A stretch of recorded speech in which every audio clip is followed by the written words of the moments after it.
Basically, just a lot of stuff going on, and I was just really, really praying. And I said, God, I need to know you're real. That I'm doing the right things, and I'm doing the things the way you want them done.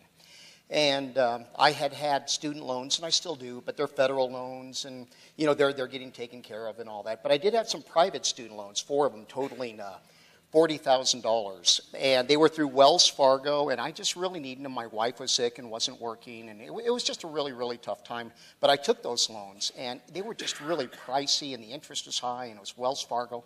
Well, I shouldn't say Wells Fargo.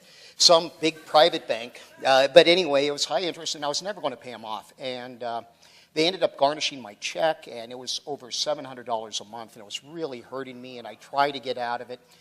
And so fast forward a little bit, I had started tithing. The Lord told me to start tithing 10% here. And I started that in June.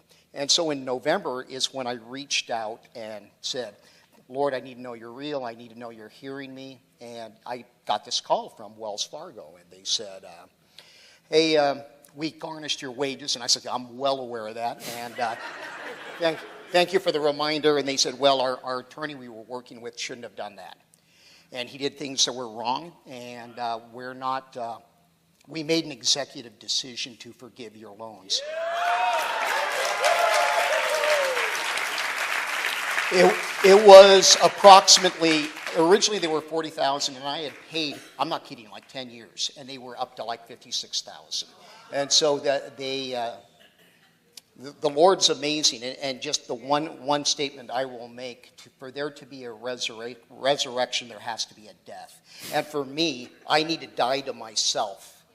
And so as I turn over more to God and be obedient, because there was always a thing with tithing.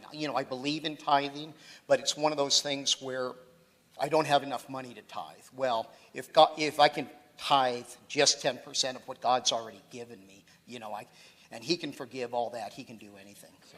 That's awesome, Ernesto. Thank you. And thank you, Lord.